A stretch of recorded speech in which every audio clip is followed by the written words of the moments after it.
एक बार प्रेम से बोलेंगे जय श्री सीताराम। देखिए मित्रों, आध्यात्म रामायण का तृतीय सर्ग करेंगे। कथा है भगवान का जन्म और बाल लीला।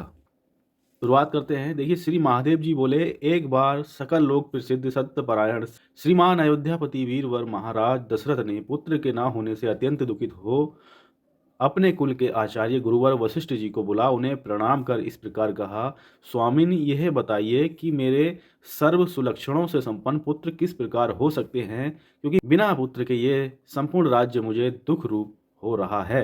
तब राजा दशरथ से वशिष्ठ जी ने कहा, तुम्हारे साक्षात दूसरे लोकपालों के समान अत्यंत सामर्थ्यवान चार पुत्र होंगे।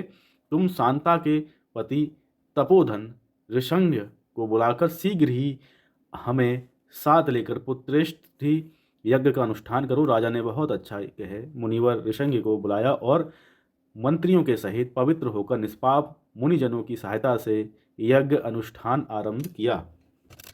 यज्ञ अनुष्ठान के समय अग्नि में श्रद्धापूर्वक आहुति देने पर तृप्त सुवर्ण के समान दीप्तिमान हव्यवाहन भगवान अग्नि एक स्वर्ण पत्र में पायस लेकर प्रकट हुए और बोले, हे राजन, यह देवताओं की बनाई हुई पुत्र प्रदायिनी दिव्य पायस यानी कि खीर लो। इसके द्वारा तुम निसंदेह साक्षात परमात्मा को पुत्र रूप से प्राप्त करोगे।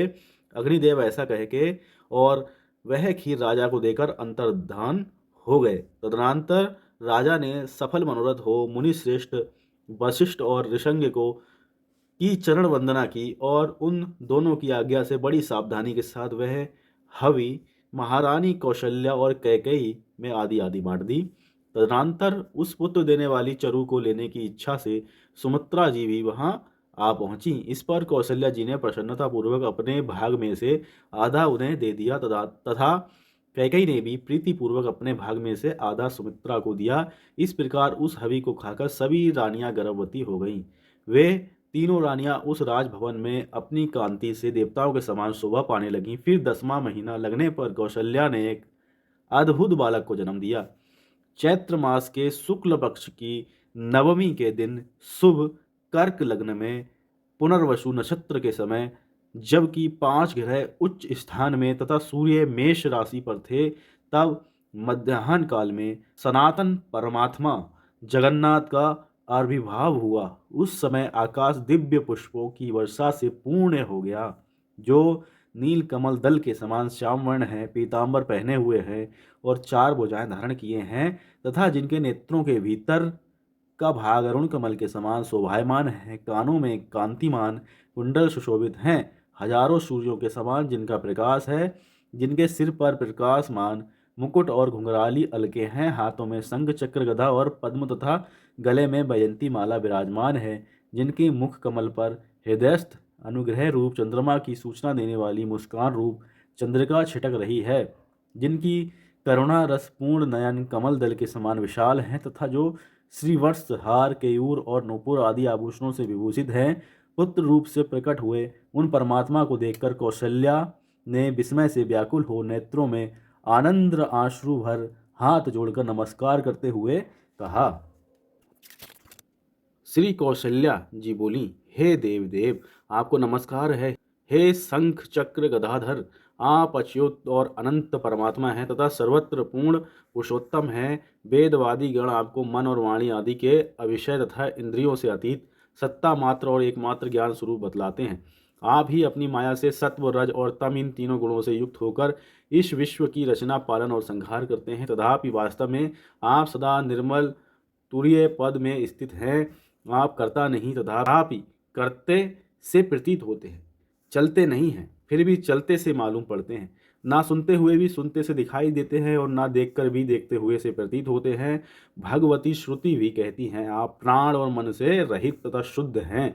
आप समस्त प्राणियों में समान भाव से स्थित हैं, तथापि जिनका अंतःकरण अज्ञान अंधकार से ढका हुआ है उन्हें आप दिखाई नहीं देते।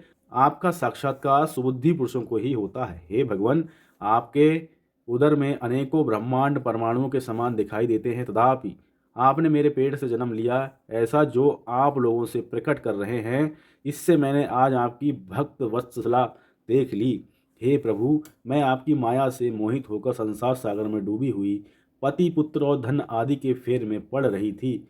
आज परम सौभाग्यवश आपके चरण कमलों की शरण में आई हूँ। हे देव, आपकी ये मनोहर मूर्ति सदा मेरे हृदय में विराजमान रहे और आपकी विश्व विमोहिनी माया मुझे ना व्यापे।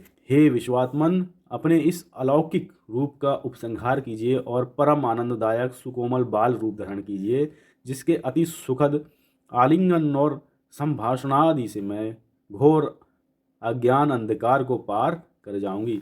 श्री भगवान बोले, हे माता, आप जो जो चाहती हैं वही हो, उसके विरुद्ध कुछ भी ना हो। पूर्व काल में मुझसे पृथ्वी का भार उतारने के लिए ब्रह्मा ने प्रार्थना की थी, अतः रावण आदि निशाचरों को मारने के लिए ही मैंने मनुष्य रूप से अवतार लिया है।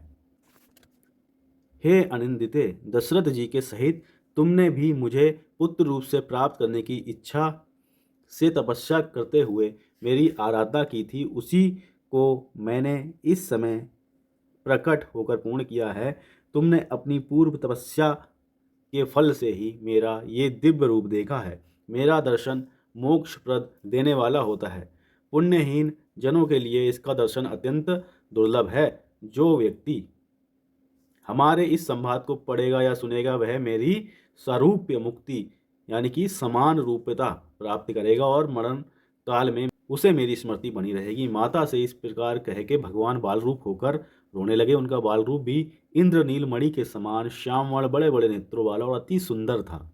वह प्रभातकालीन बाल सूर्य के समान अरुण ज्योतिर्मय था। भगवान ने अवतरित होकर उस सुमनोहर बाल रूप से सभी लोकपालों को परम आनंदित कर दिया।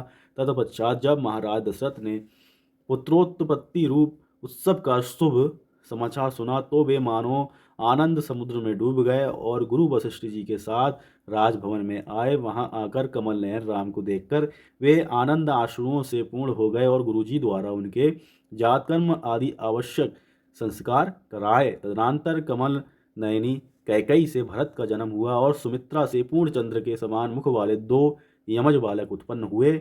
उस समय महाराज दशरथ ने अति उत्साहपूर्वक सहस्त्रों ग्राम, बहुत से सुवर्ण, अनेक रत्न, नाना प्रकार के वस्त्र और शुभ लक्षणों वाली अनेक गौएं ब्राह्मणों को दी।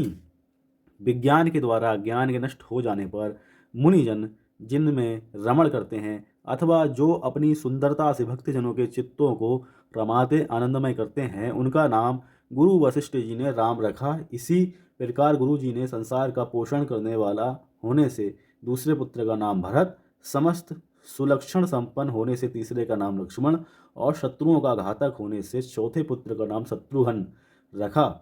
कौशल्य और कैकेयी के दिए हुए पायसांसों के अनुसार लक्ष्मण जी रामचंद्र जी के और शत्रुघ्न जी भरत जी के जोड़ीदार होकर रहने लगे। लक्ष्मण जी के साथ विचरते हुए श्री रामचंद्र जी अपनी बाल लीलाओं, चेष्टाओं और भोली भाली बातों से माता पिता को आनंदित करने लगे। जिसके ललाट पर मोतियों से सजाया हुआ देदीप्यमान सुवर्णमय अश्वत्थ पत्र, पीपल का पत्ता तथा गले में रत्न और मणि समूह के साथ बीच बीच में भ्याग नख सजाकर गूंथी हुई लड़ियां सुशोभित हैं। कानों में अर्जुन वृक्ष के कच्चे फलों के समान रत्न जड़ित सुवर्ण के आभूषण लटक रहे हैं तथा जो झनकारते हुए मणिमय नूपुर, सुवर्ण मेखला और बाजूबंद से विभूषित हैं।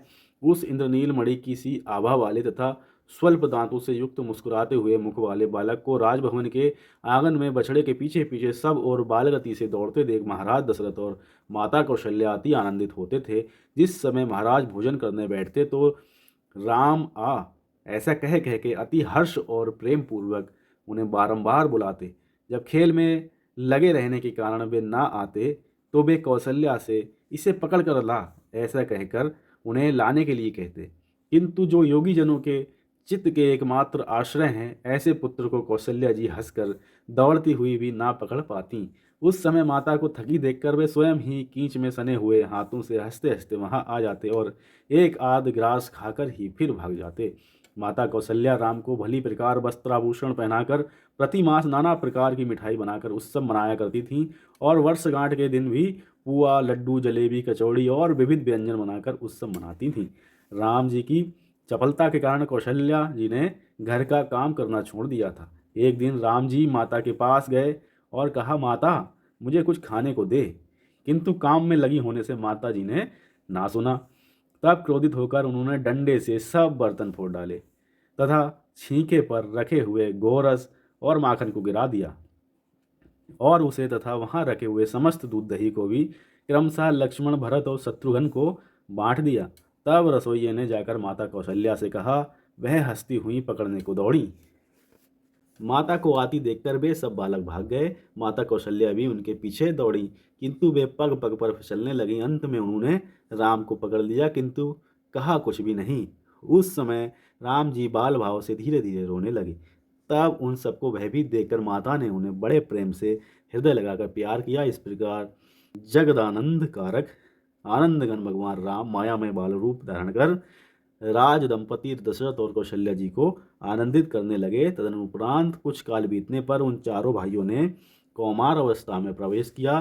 तब वशिष्ठ जी ने उनका उपनयन संस्कार किया और लीला से ही नर रूप धारण करने वाले संपूर्ण लोकों के स्वामी चारों भाई समस्त शास्त्रों का मर्म जानने वाले तथा धनुर्वेद आदि संपूर्ण विद्याओं के पारगामी हो गए। उन सब भाइयों में लक्ष्मण जी सेव्य भाव से आदरपूर्वक सदा रामचंद्र जी का अनुगमन करते थे और उसी प्रकार शत्रुघ्न जी सदा भरत जी की सेवा में उपस्थित रहते थे। भगवान राम नित्य प्रति लक्ष्मण जी के सहित धनुष बाण और तरकस धारण कर घोड़े पर सवार हो दुष्ट पशुओं को मारने के लिए वन को जाते और वहां उन सिंह, व्याघ्र आदि को मारकर उन सब की बात पिताजी को निवेदन कर देते। प्रातःकाल उठकर स्नान करने के अनंतर वे माता पिता को प्रणाम करते और फिर नर्मदा पूर्वक नगर निवासियों के समस्त कार्य करते। फिर भाइयों सहित भोजन करके नित्य प्रति मुनिजनों से धर्म शास्त्रों का मर्म सुनते और स्वयं भी उनकी व्याख्या करते। इस प्रकार अविकारी और परिणामहीन परमात्मा ने मनुष्य अवतार लेकर मनुष्यों के आचरण का अनुगमन करते हुए समस्त कार्य किए, पर विचार करके देखा जाए तो वे कुछ भी नहीं करते। इति श्रीमद् अध्यात्म रामायणे उमा महेश्वर संवादे बालकांड तृतीय सर्ग यहाँ संपन्न हुआ। तो देखिए, एक बार प्रेम से बोलेंगे जय श्री सीताराम।